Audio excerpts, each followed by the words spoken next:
Hello, everyone, and welcome to our webinar. Just wanted to introduce us as a company and your speakers for today's webinar. We are Trusted IT Group. We are a Microsoft Gold partner, and today we're going to be covering on a sort of high level Microsoft Dynamics 365 environment, specifically as it applies to five entities. They're sales related and project related entities. So my name is Yuri Fried and I'm a director of customer success here. I'll be doing the first part of the presentation, and Alex Rodov, our CTO and managing partner, will be doing the second part of the presentation. He's actually going to be doing a live demo. So without further ado, let's dive into it.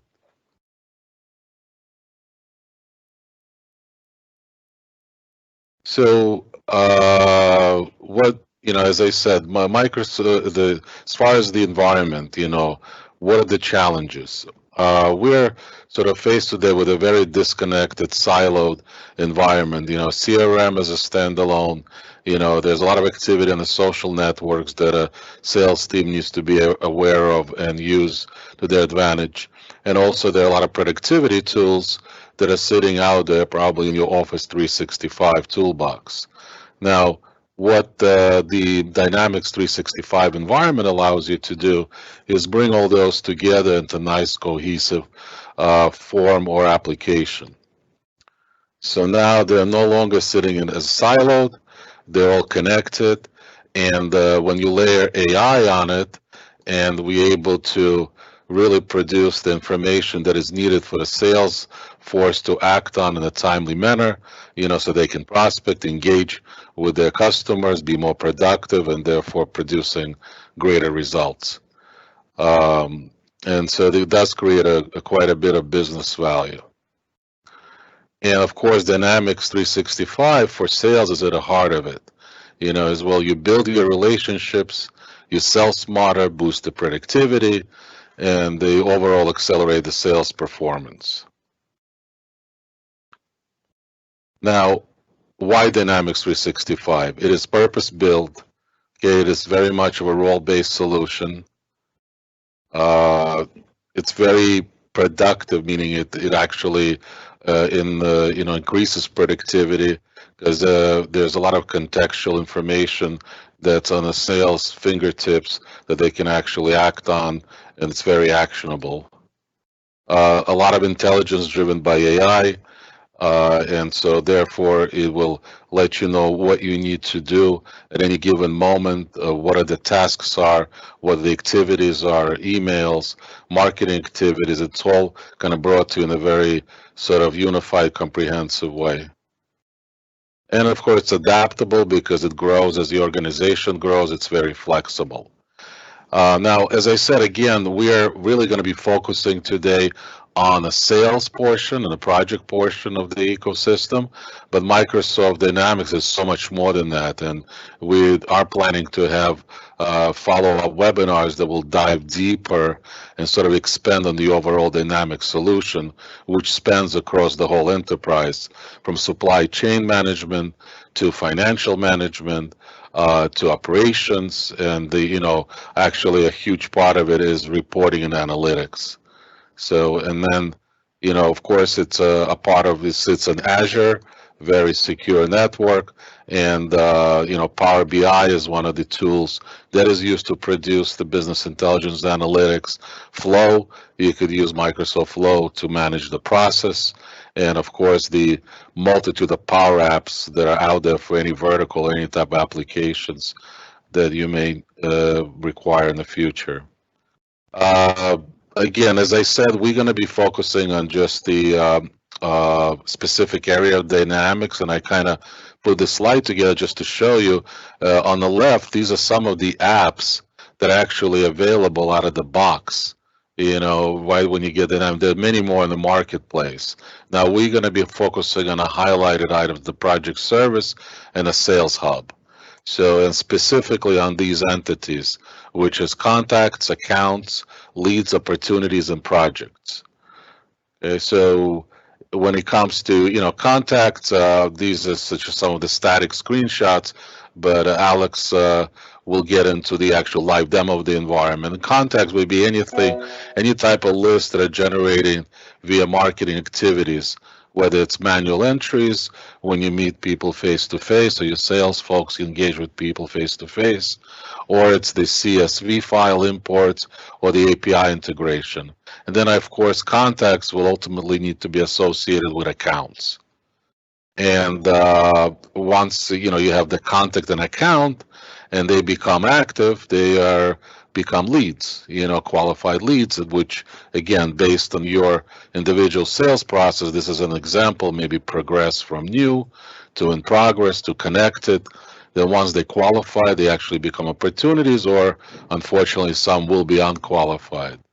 And as they progress and become opportunities, that's where, you kind of get into the whole opportunity management screen, is where you actually monitor your opportunities based on the actual projected close date, forecasting. Then you can project the amount, estimated amount, probability, and you could track your progress through the lead qualify process to develop, to propose, and to close.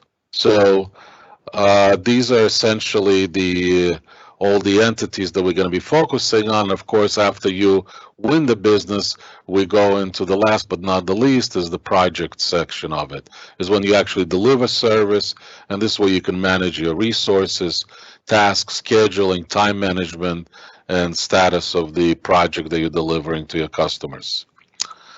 So without further ado, I'm going to turn it over to Alex for a sort of a hands-on demo of the environment.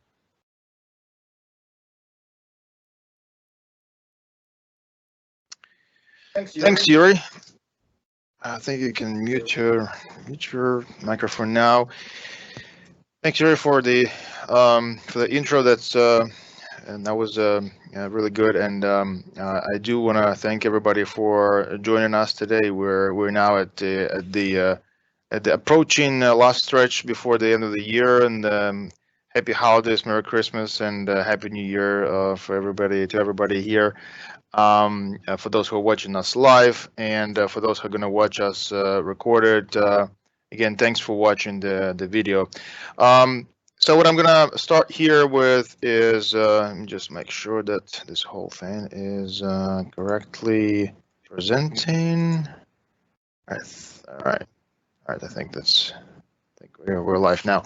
Okay, great. So the Dynamics 365 and basically end-to-end process that involve those top 5 entities. I mean, they're arguably top 5 by our experts, and I'm sure that in your specific situation you may find some other entities as important as these ones, but this is a very quickly we're gonna go through some of those, and as a reminder to everybody, this is Dynamics 365, which is part of the Office 365 family and part of the business application suite of tools. So obviously under the Office 365, we have the Dynamics 365 here, and we can click on this and get to all of our great apps. So if you just switch to the list of different apps that become available as part of Dynamics 365, some of them are some of the additional subscriptions, but essentially when you get the Dynamics 365, you get a whole lot of different apps and entities being unfolded within your environment. So with that, if I switch quickly to the actual Dynamics, and this is where you'd be able to see all sorts of dashboards, and these dashboards and the accessibility of this information is very much related to your specific role in the organization, your security permissions and your licensing. So there's a lot of enterprise features that could be configured in order to see what you need to see. There's also, before I click on any of these, show you any of this. There is also a whole list of different other dashboards, and not just sales related, but also field services related, project management related, marketing, so on and so forth. There are also new things like new features like assistant or artificial intelligence, where the Microsoft engine, Microsoft tools like AI for analytical AI for Office 365 will look for the opportunities that are assigned to you, and then kind of give you a little bit of a heads up as to hey, the opportunity close date has passed or is coming up. So giving you a little bit of a heads up as to what is it you maybe want to be interested in. But anyway, as far as this great, wonderful dashboards, we do want to focus on some of those entities. And let me start looking into those. So here on the left-hand side, we can see that there's all kinds of different different tools that we have here. But I do want to start with the section that says customers. So under customers, we have contacts and accounts. So I do want to mention that we're going to talk about contacts, accounts, leads, opportunities, and projects. As you can see, they're all presented here. So let's start with contacts, and I click on the contacts. This is from the very basic perspective. This is a very basic list of our contacts. Some of the people that we met personally, some of the people that submitted the form on the website, or one way or the another. These are the contacts that we're interacting with throughout our marketing activities or sales activities or other activities. And this is something that, as an organization, we would collect and cherish basically as some of our capitalization, right? So the more contacts we deal with, the more potential business, the more potential opportunities we may have with those contacts. So if I drill into one of these contacts here, I can probably look into some of the specific information that is already kind of thought through by Microsoft team here, but kind of give you an idea. So what kind of information we may collect? We may collect about, we may collect the first name, the last name, the job title, and all kinds of address and phone numbers and whatnot. There's also association to a company, and in this case, when here on the right side, when we see that there's association with a company, this is actually representing the account, which we're going to be talking next. But that's basically association saying that this person, Doug Corbin, he works for this company, right? And then theoretically, this person may switch the company at some point, and then you may want to de-associate him with this company, associate him with another company. But that's basically how you will link the companies and contacts. So there may be some opportunities that are related to this company and the contact. We're gonna talk about those too, but you can see how I can look at different things from different entities and see the relationship, further down, like maybe telling me a little bit more insight as to what this contact is all about. But what I do want to mention and focus on here is this part in the middle that says timeline. So everything that is related to this contact is actually being collected on this timeline.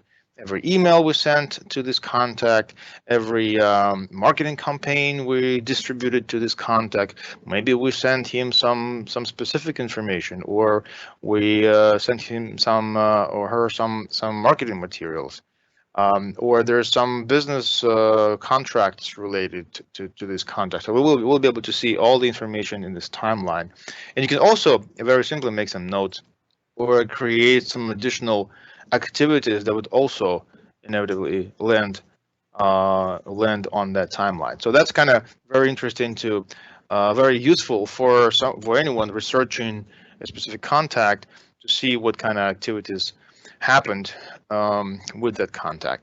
Not to say there's also different kinds of buttons that you can associate to the marketing list. or you can specify a geographical code to this contact, saying that this person is located in, let's just say, New Jersey somewhere, and then based on our scheduling logic, we can drive our scheduling optimization to this geographical location. But that's sometime further down the line. We're going to talk about that. So we're finishing talking about the contacts. I'm going to switch to talking about accounts. So if I look at the list of my accounts, which is in this case a list of different accounts, different companies that we're dealing with as a company, right? So we're doing business with Datum Corporation, we deal with AdventureWorks, we deal with all kinds of. These are our customers as far as business entities. And if we dwell into some of these companies, also known as accounts, right? They would also have similar type of information.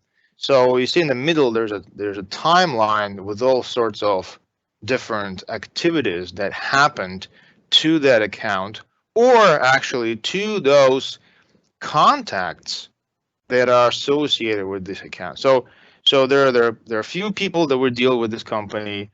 Here's Renee and Susan. So we deal with two people within this company, and this is the history of activities within this company. And there's even one opportunity that was completed within this company.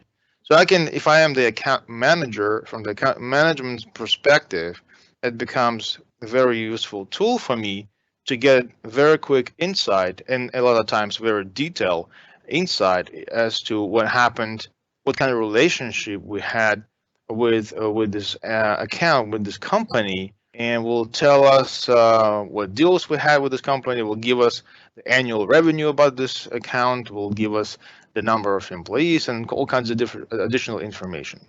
I would also mention that in this case, we can also store some files for this company and do all kinds of additional information, store some additional information about this company.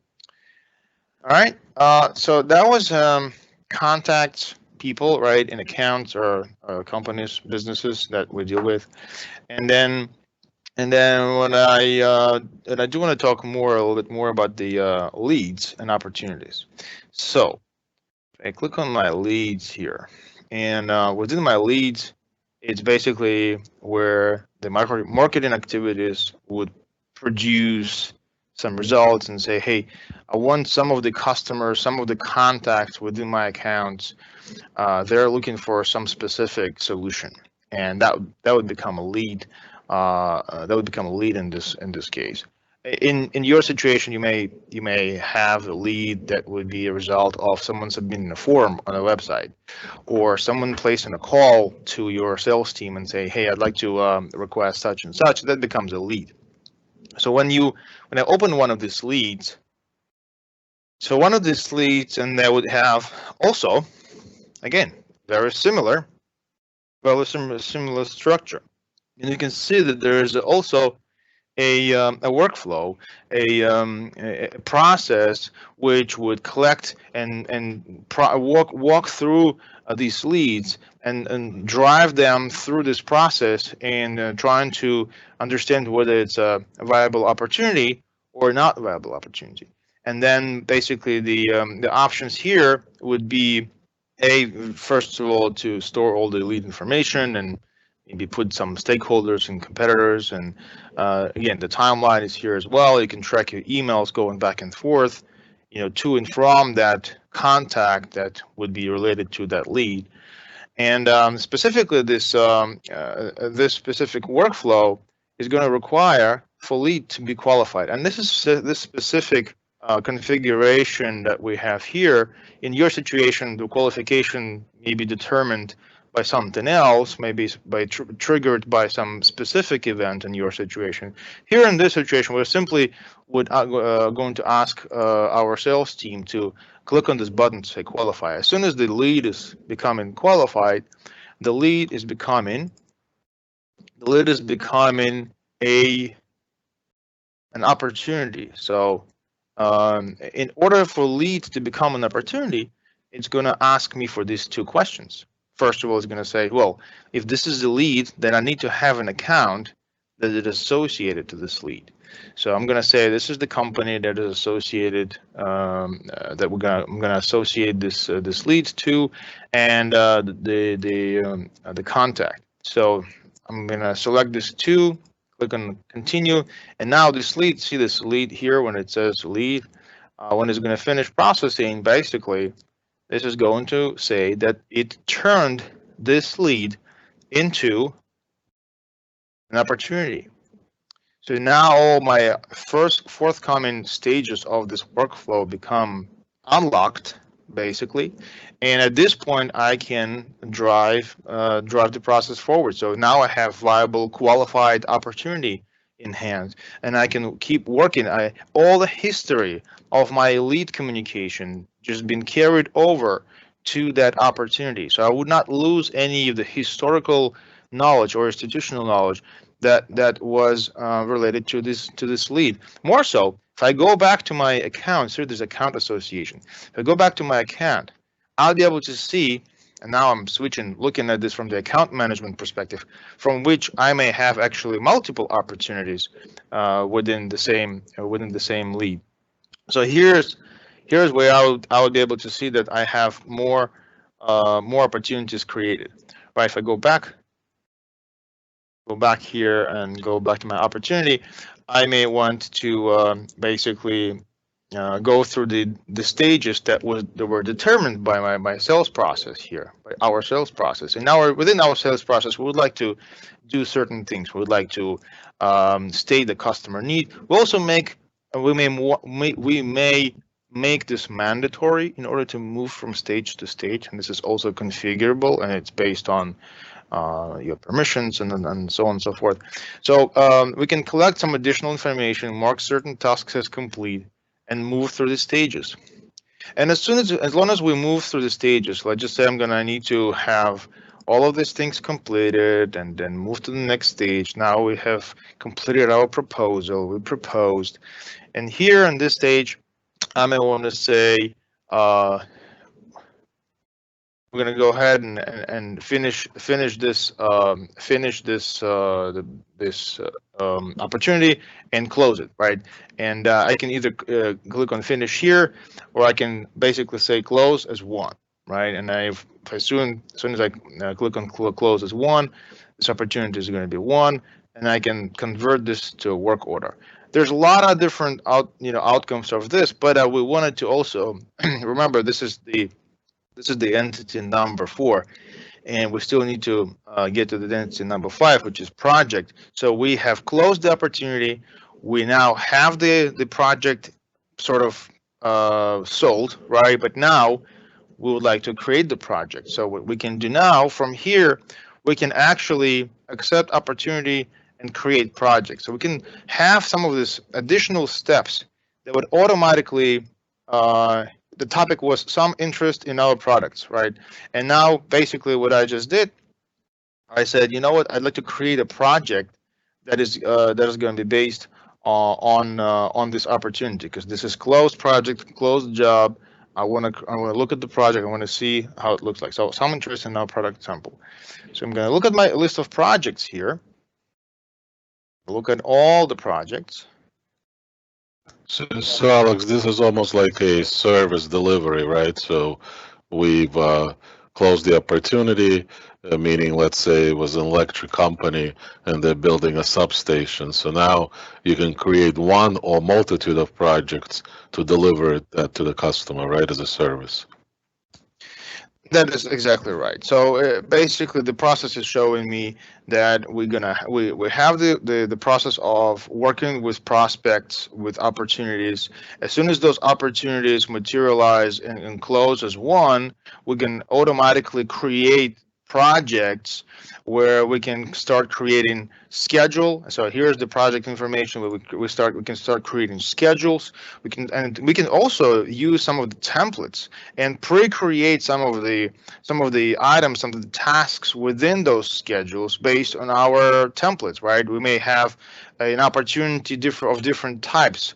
Let's just say small, medium, large type of opportunity that are closed, and based on those variables, pick up the right template and then create the structure of those tasks within the schedule to be able to start building those schedules. Usually, you may actually create those schedules a little bit ahead of time because you may want to provide some estimates based on those schedules. So it's not necessarily is done at the very last step. You may actually create the schedule just before or at the time of your proposal, when you can put some of these additional numbers here, some estimates. Some of these numbers may change. I'm just putting some 2,000 hours for deploy and maybe 1,500 hours for validate and maybe 200 for close. And this is where I can start assigning some of the resources. Basically, I'm going to say I'm going to need this person here.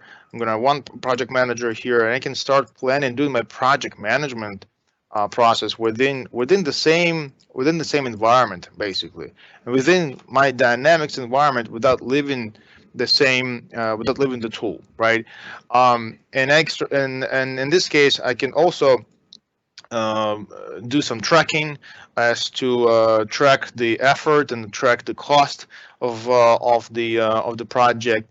I can also have my time entries at the same place where I can book my work against some of these tasks and projects within the same environment.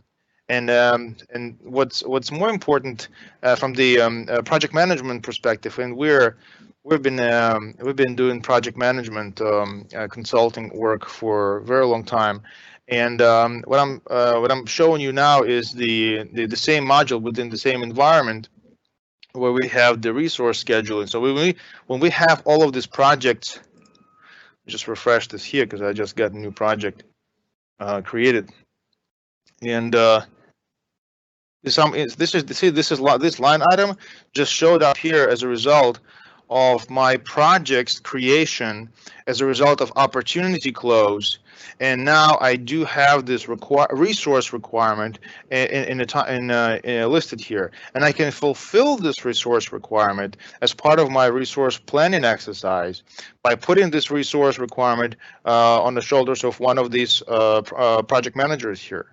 And I can balance my resources within the same within the same environment.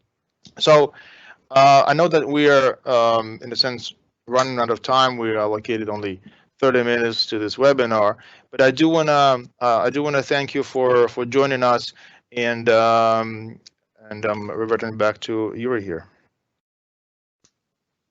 Thank you, Alex.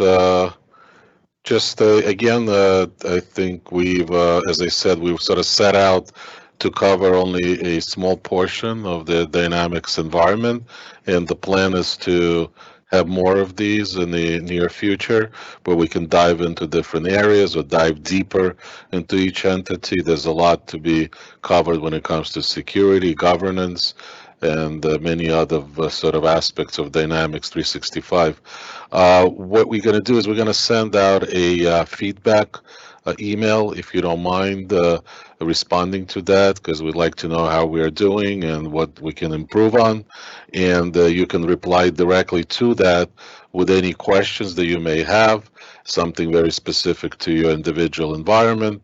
And also this video will be recorded, the webinar will be recorded and uploaded into our YouTube channel.